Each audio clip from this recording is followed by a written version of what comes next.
Hey, to celebrate the United States of America's 250th birthday on this 4th of July, I, Zak Wolf, am going to do another one of my cartoon commentary reviews.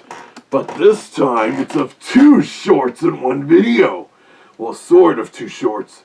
I'm going to look at the 1976 Pink Panther short, Yankee Doodle, clearly made to celebrate America's bicentennial in that year. It casts the Pink Panther in the role of Paul Revere.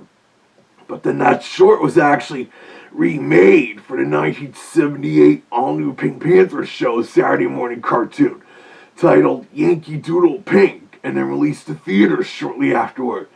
This is kind of akin to producing a cheater cartoon, as they are known in the animation industry, with heavy reuse of existing animation, as the Patty Failing had become something of an animation powerhouse in the mid to late 70s, producing numerous Saturday morning TV cartoons and TV specials along with theatrical shorts, albeit not as heavy workloads as what Hanna-Barbera and Filmation were doing at the time.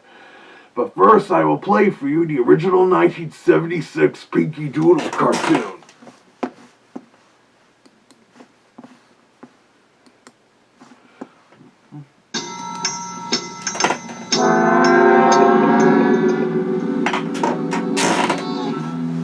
Yep, back when the Pink Panther could smoke.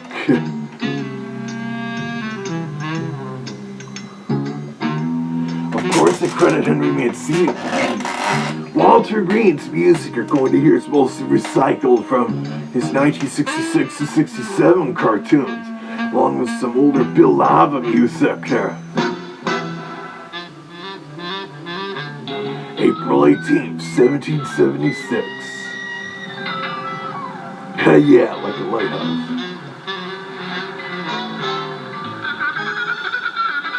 That Hanna-Barbera chattering sound effect. Warner Bros. Chattering sound effect, since these don't have any real spoken dialogue.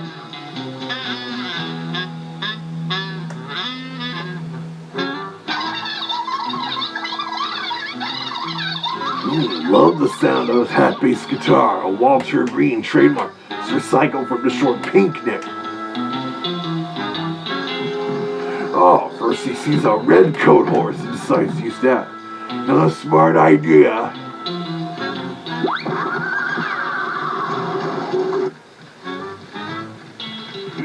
Yes, that's the same rude laughing horse that previously gave the Pink Panther trouble in Pinto Pink and Pink Valiant, along with Who Clued and Giddy Up Whoa and even Daffy Duck and Daffy Flies North.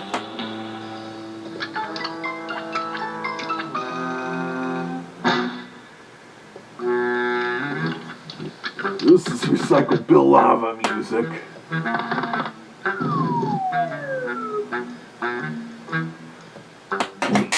In this case, the horse giving Pink Panther trouble is completely justified.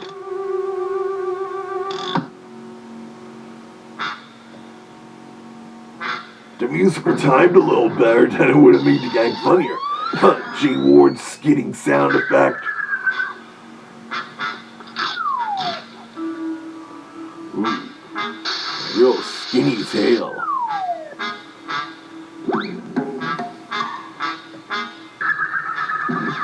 Or those Warner Brothers laughing horse sound effects from the 30s. Since he can't call out the British are coming, the British are coming. He gives them the notes that read the redcoats are coming. Nice gag at the powdered wig. Oh boy.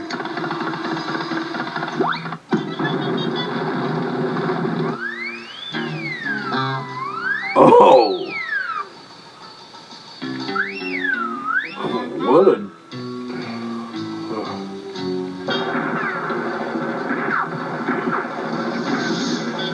What a sneaky horse.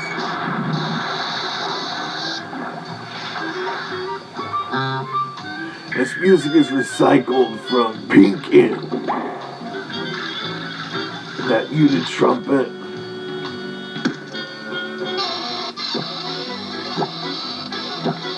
Oh, his hat is back. Using a Hanna-Barbera rubber stretching sound. Oh yeah, that's kind of an annoying thing with water sometimes.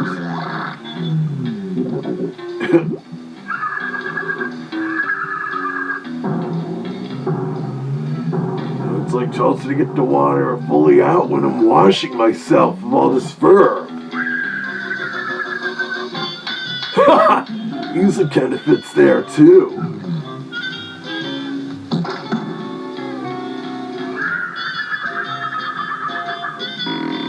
He's had enough of that horse's plot.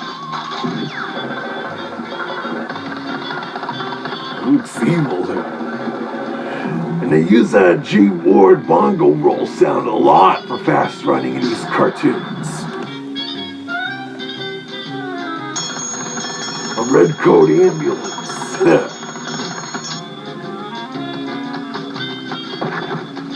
Oh, the cheesy way they're animating that part.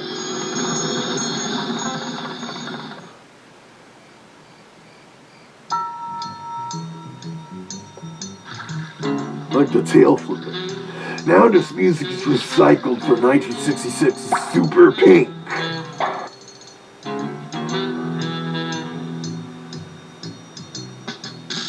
Ha, it's like Dr. Diane from Busytown. I'll put a bandage on it.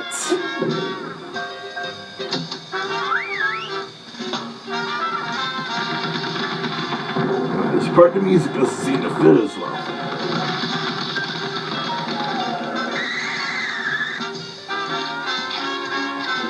Oh boy, that horse again.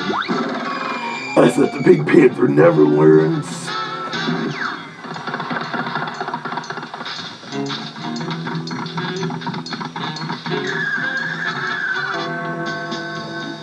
That sounds like Big Ben. And yeah, that was Hanna-Barbera's recording Big Ben Shining. I know that anywhere. Now the Pink Panther's making the Warner Brothers cowboy yell sound effects. Despite generally not talking, the Pink Panther would still make some old Mel Blanc vocal effects the Patty Grilling and Producer Sound Services had on file. That Warner Brothers plane dive sound effect. Ooh, how's he gonna get out of this one? He should have applied the bandages as after leaving the bell, squeezing through the crack. Liberty Bell.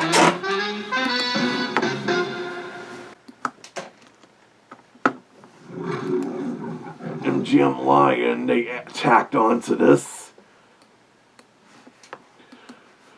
So yeah, that was the original 1976 Yankee Doodle cartoon.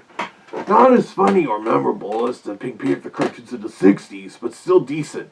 Now, I'm going to start its 1978 remake, Yankee Doodle Pink.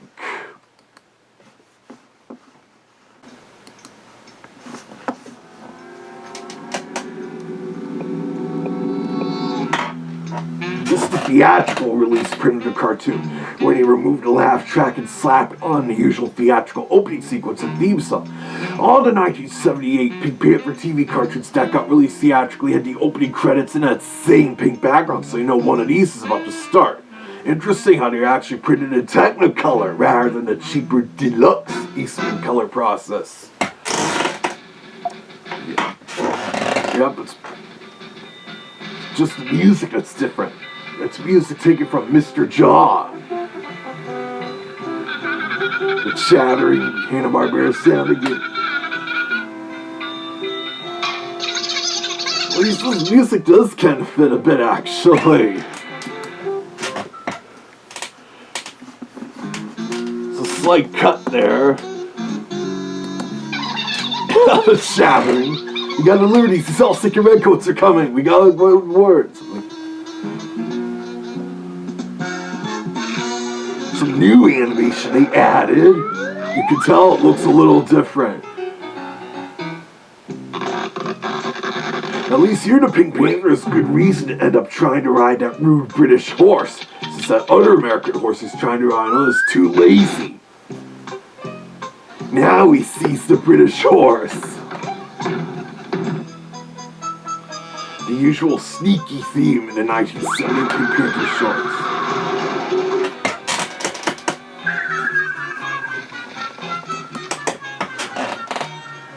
Well, they cut out that shoddy approaching redcoat.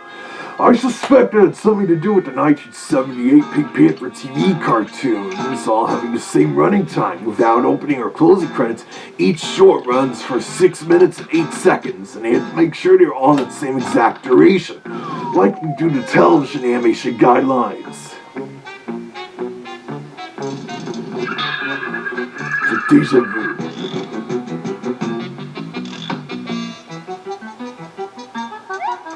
In a way, at least some of the new Steve DePatty, Duncan music tracks seem to fit fairly well here.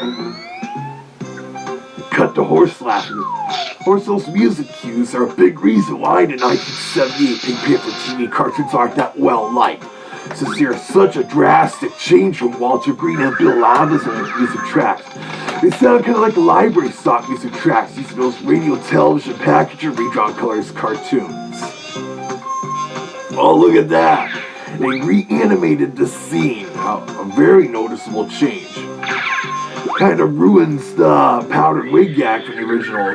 We're given those two colonial redcoats, those redcoats are coming message. Obviously, because standards and practices for Saturday morning television being strongly against showing guns.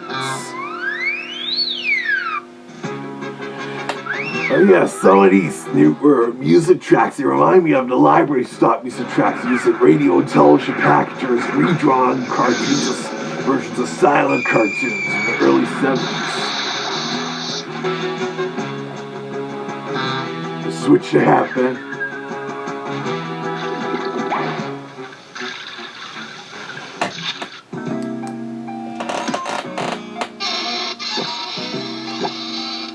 Most of the sound effects in the old footage are the same. Probably had access to the original sound effect tracks for these cartoons when they were like putting together these cheater cartoons. And this was only produced a couple of years before, but they remade it for TV. This kind of fits well, that arrangement of the Pink Panther theme.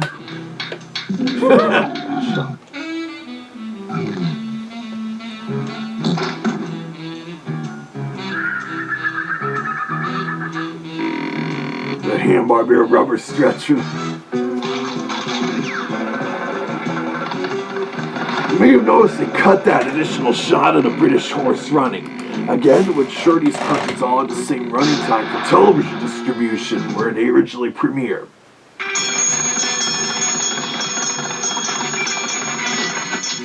This music also fits. The cheesy foot slippage there.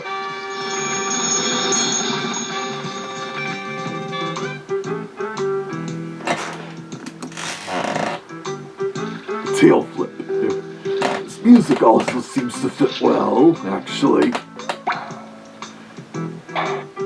Warner Brothers pop sounds for putting on the rubber gloves. I'll put a bandage on it.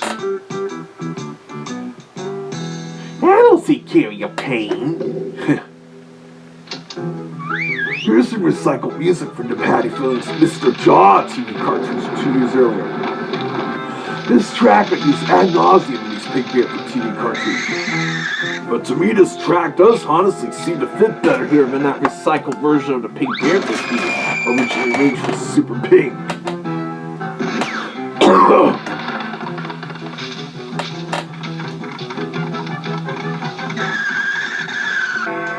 It's the Big Ben sound for the Liberty Bell again.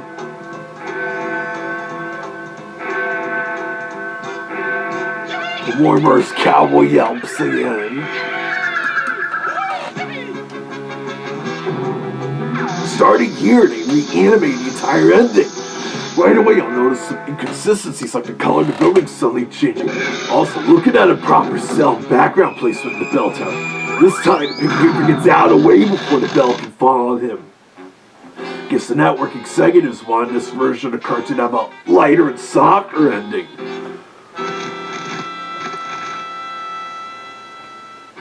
Somewhat newer and a shot there.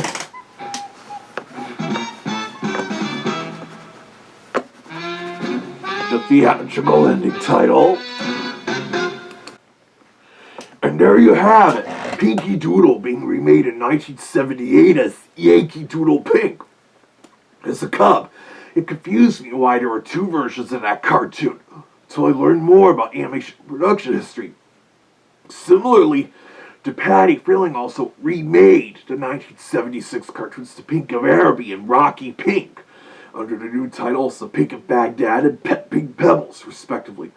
But this one, Yankee Doodle Pink, reminds me more of when radio and television packagers had the Bosco cartoon Ups and Downs, colorized in 1973, and for some weird reason they completely redid the ending.